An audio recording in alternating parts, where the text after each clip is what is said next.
My name is Natalie Chen, 28 years old. If you asked anyone around me, they'd say I've always been the type who trusts my instincts. At work, I'm the one who can spot trends in a sea of numbers, the analyst who notices the patterns others miss. But what I didn't see, what I refused to see, was that the two people I trusted most had been weaving a lie right in front of me. For 3 years, I'd been with Joe. 2 of those years, we'd lived together in a downtown apartment sharing rent chores and the kind of quiet routines that trick you into believing you're building a future. He was funny sometimes, lazy, but charming, and I thought we were solid. Looking back, I realize how naive I was. Work was its own battlefield. I'm a data analyst at a mid-sized tech firm, a place where ambition is currency and loyalty is a gamble. For over a year, my boss, Lauren Finch, dangled the golden ticket of a promotion senior analyst. She was the kind of leader who walked into a room and owned it. Polished heels, sharp suits, a smile that could cut glass. People admired her. I admired her. I thought she was my mentor. But the promotion never came. Deadlines shifted. Promises got postponed. Every time I asked, she said next quarter. Natalie, keep pushing.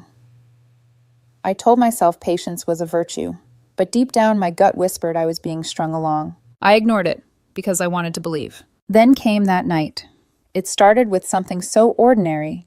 Joe had left his iPad on the coffee table. Nothing unusual, we often shared it for Netflix recipes, even calendars. But as I walked past the screen, lit up, a notification, a message from someone saved only as L. The preview text was short. She's still convinced that promotion is real. Poor little girl. I froze. My blood felt like it had drained straight out of my body. My hands went cold. There was only one person it could be. Lauren. I'm not proud of what I did next, but I don't regret it either. My fingers trembled as I opened the app. Joe's account was open, and the chat history stretched back 6 months. I started scrolling faster, then slower, forcing myself to read every word. It was like walking into a nightmare I couldn't wake up from. It wasn't just the affair, though. The proof of their physical relationship was everywhere, shameless, littered with innuendos and plans for hotel rooms. No, what broke me was the contempt. Lauren and Joe mocked me like I was some pitiful character in a play they wrote together. They ridiculed my work ethic, the shirts I wore to the office, my hobbies, a birthday gift I'd spent weeks planning for Joe, laughed at in a few cruel lines of text. But the worst part, the part that hollowed me out, was the professional sabotage. Lauren had been feeding Joe confidential information about my performance reviews before I even saw them. She bragged about projects I was being considered for, then told him how she planned to assign them to someone else just to keep Natalie hungry. The promotion, the dream I was breaking myself for, a complete fiction, a carrot on a stick. One message burned itself into my memory so deeply I could almost hear her voice reading it aloud. Lauren. She's a good workhorse. Does the work of 2 people for the price of 1. Can't lose that, can we? I'll string her along until Q4 is done. Joe's reply. My hardworking girl. Just make sure she gets a big enough bonus to pay for that Italy trip I want. You can come meet us there, LOL. I was sitting on my couch, in the apartment where I paid 70% of the bills, reading the 2 people I trusted most, joking about bleeding me dry. I expected rage. I thought I'd scream, throw the iPad across the room, confront Joe right then. But instead, an icy calm settled over me, sharp and steady. It was almost terrifying how clear my mind became. This wasn't a problem for fists or screaming matches. This was surgery, and I would be the scalpel. So I acted. I spent the next hour methodically screenshotting everything. The texts, the professional sabotage, the mocking the evidence of confidential company data being shared. I saved each image, then uploaded them to 3 different cloud drives locked behind passwords only I knew. Joe was asleep in the next room, oblivious. I remember standing in the doorway for a moment, staring at him. My boyfriend, tangled in the sheets, breathing softly. He looked so harmless, so familiar. But the man I thought I knew no longer existed. Back at my desk, I opened my laptop. I remembered a phone call from a recruiter I'd brushed off a week ago, some other company wanting to set up an interview. At the time, I wasn't interested, but now it felt like a lifeline. I wrote the recruiter back. My fingers steady as stone. Yes, I'd like to move forward as soon as possible. Then I tailored my resume, fired off 5 more applications, and lined them up like bullets in a gun. The next morning, I poured coffee as if nothing had happened. Joe stumbled in, kissed my cheek, and left for his job. I smiled back, an actress playing her part to perfection. He didn't sense a thing. Inside, though, something in me had shifted permanently. The Natalie he thought he knew, the workhorse, the loyal girlfriend, the easy target was gone. And neither he nor Lauren had the faintest idea what was coming. The chat history stretched on for 6 months. 6 months of laughter at my expense.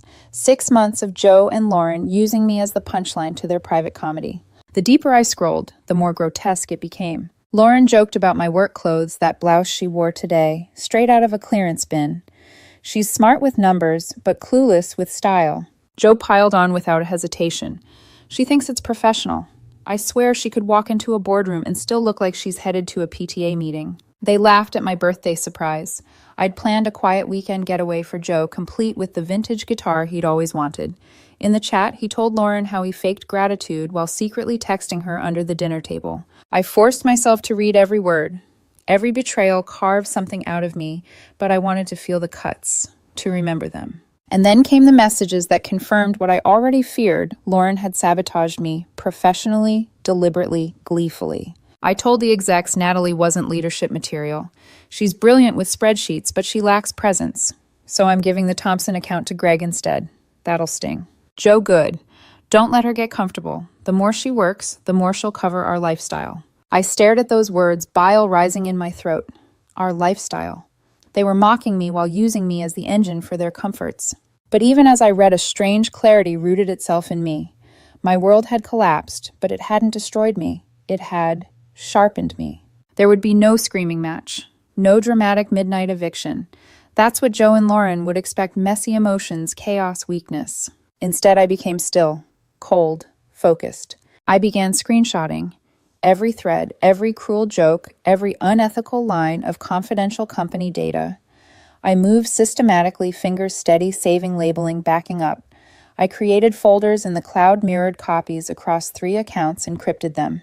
By the time the sun rose, I had an ironclad archive. Not just proof of infidelity, but professional misconduct that could topple them both. I closed the iPad, gently placed it back where Joe had left it, and slipped into bed beside him. He stirred in his sleep, mumbling something incoherent. My eyes traced the curve of his jaw, the familiar shadow of stubble. How many nights had I brushed my fingers along that face, believing I was touching someone who loved me? I lay there until morning, wide awake, staring at the ceiling. By the next day, my plan was already in motion. At work, I sat in my cubicle, typing numbers into spreadsheets, while interviews lined up quietly in my inbox. I responded with professional enthusiasm, scheduling technical calls for the coming week. During lunch, Lauren strolled past my desk. Her perfume trailed behind her expensive commanding.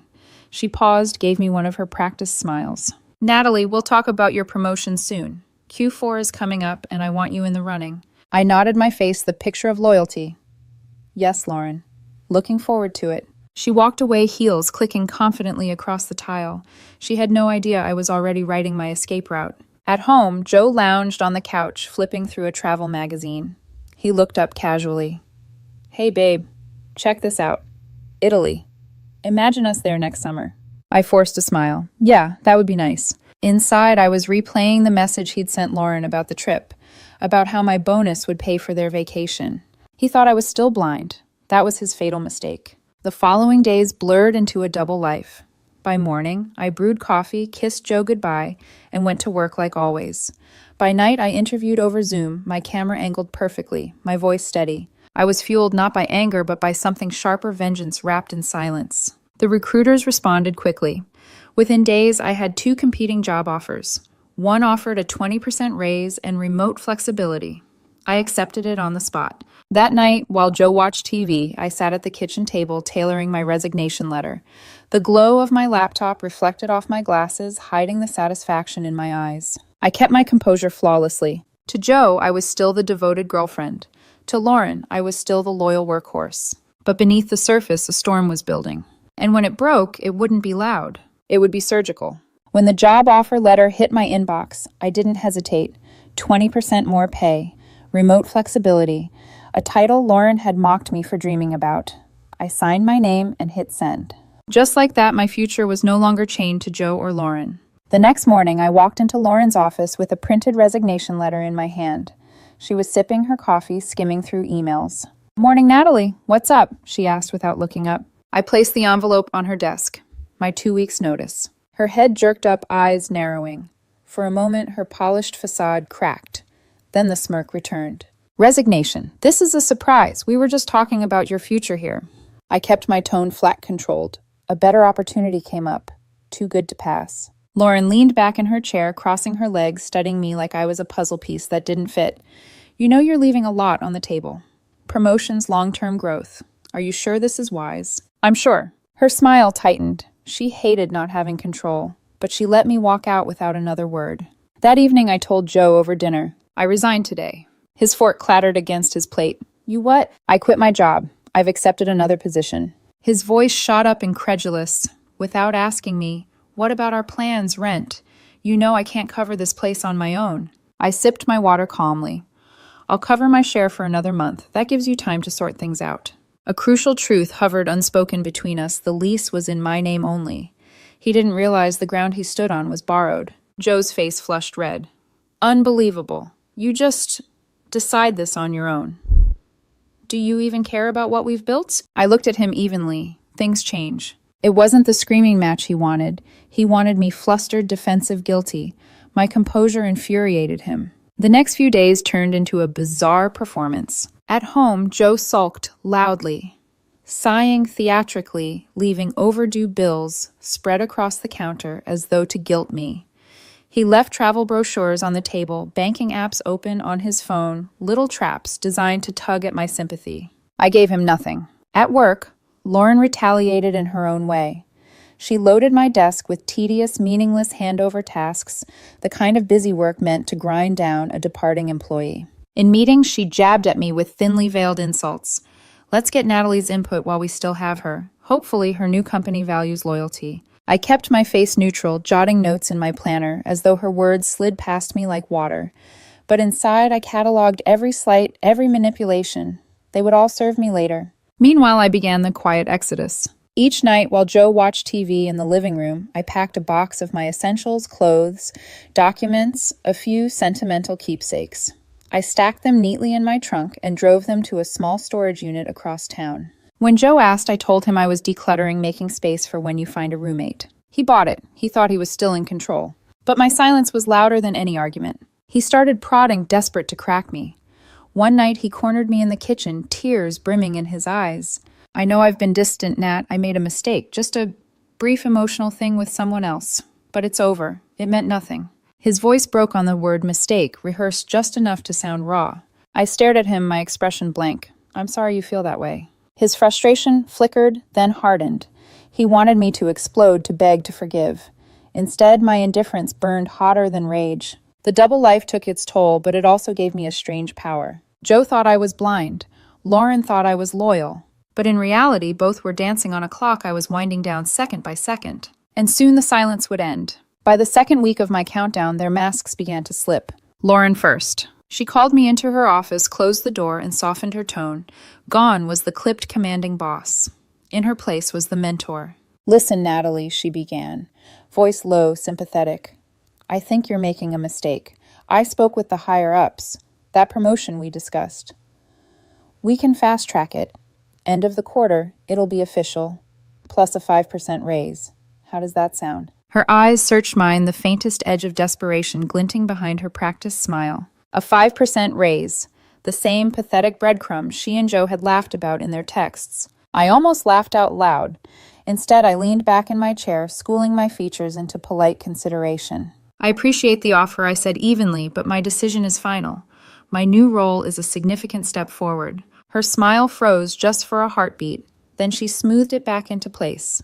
"Well, good luck then. I hope you don't regret it." Her eyes said what her mouth didn't trade her. At home, Joe tried his own performance. He came to me one evening, eyes red, shoulders slumped.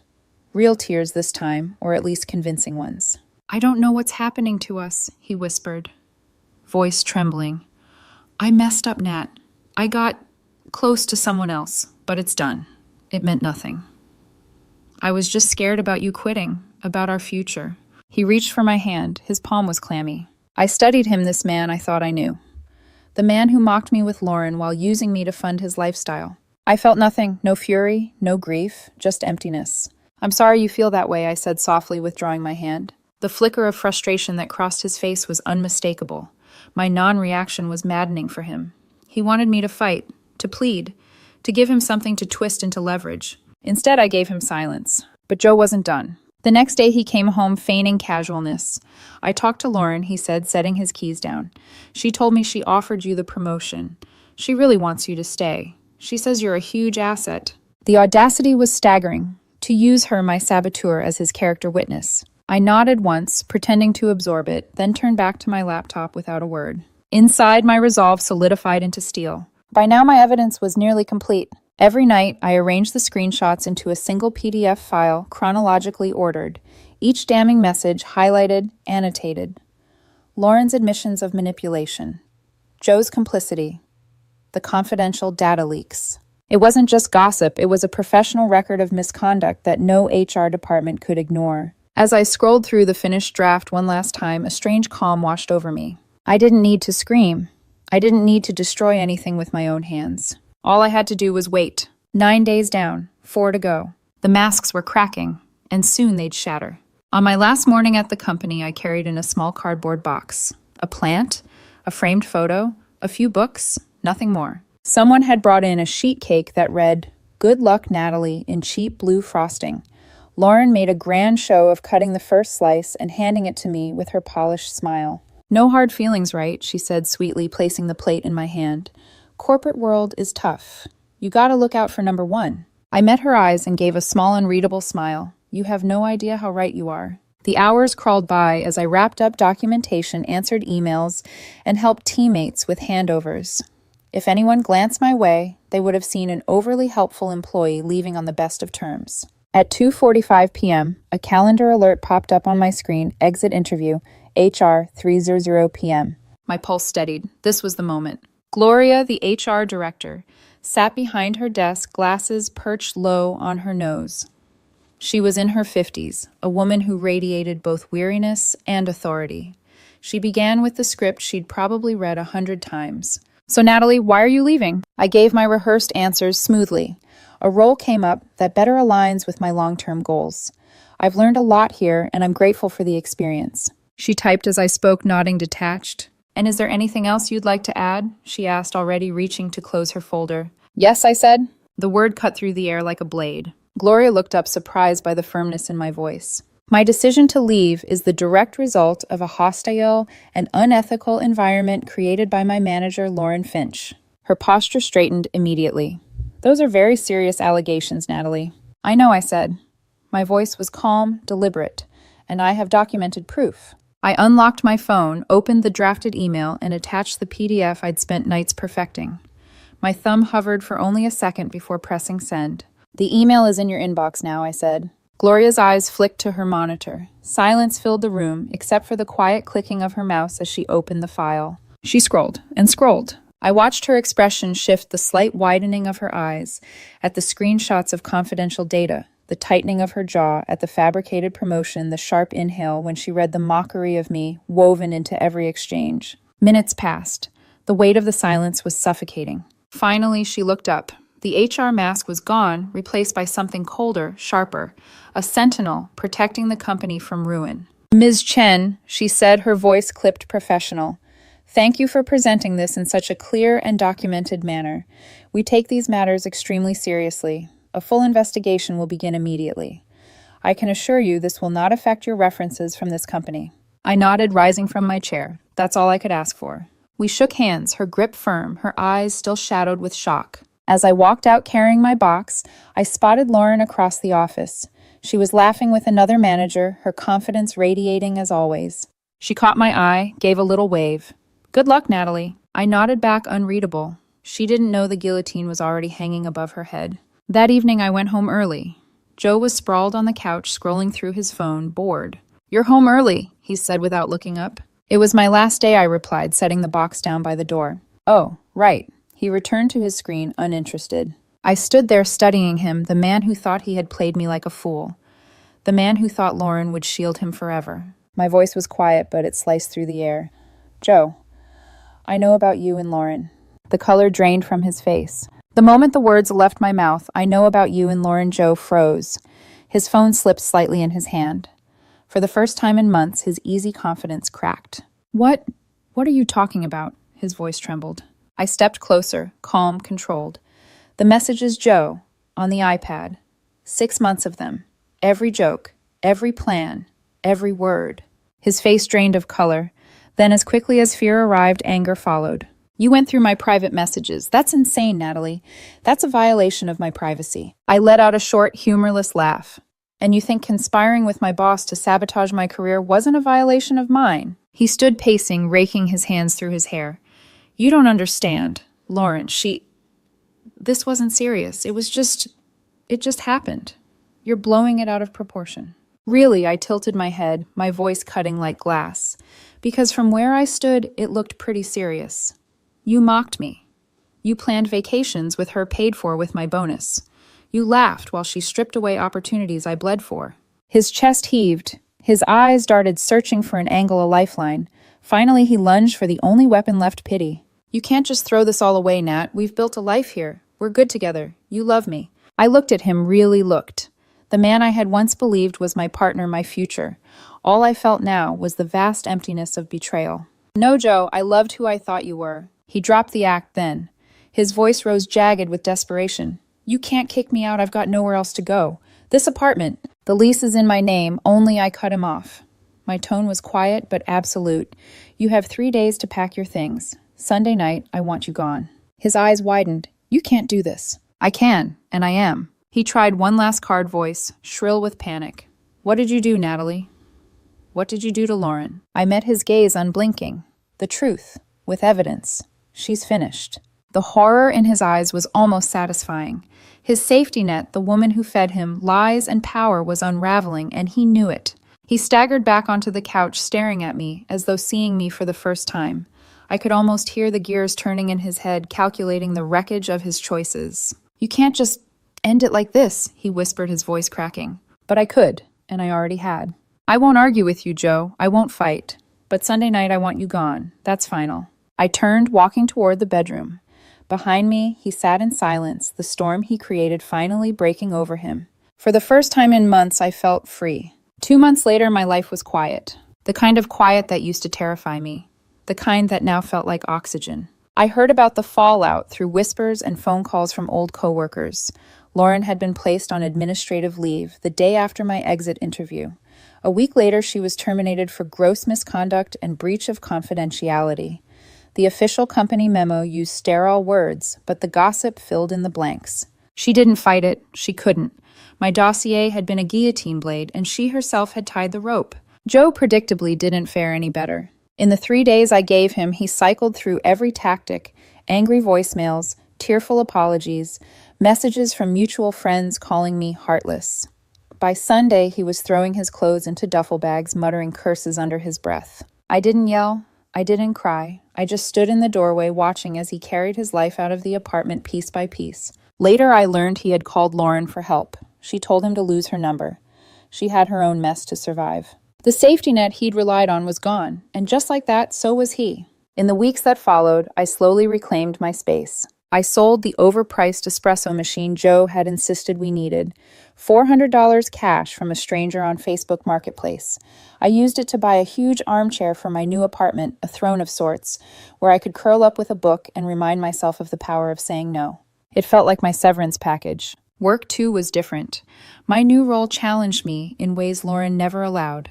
My boss was the kind of woman who talked about her garden during Monday calls, who trusted her team instead of dangling false promises. For the first time in years, my energy went toward building, not surviving. And yet, not everything was easy. Some nights I sat alone in that armchair and felt the hollow ache of loss. Not for Joe, not even for Lauren's validation, but for the years I had poured into a life that turned out to be a lie. Grieving a future that never existed is a strange thing. It feels like mourning a ghost you can't quite touch. But every day the grief grew quieter, and the peace louder. One evening, a message pinged on my LinkedIn. It was from Gloria, the HR director. Hope you're well, Natalie. Thank you again for the professionalism in how you handled things. You helped us address a significant issue. Wishing you all the best in your new role. I stared at the words for a long moment, then closed my laptop. I didn't need applause. I didn't need closure. I had something better, the knowledge that I had survived the fire without letting it burn me down. People expect revenge to be loud, fiery, explosive, but mine was quiet, surgical. I didn't orchestrate their downfall. I simply revealed the truth, then stepped aside.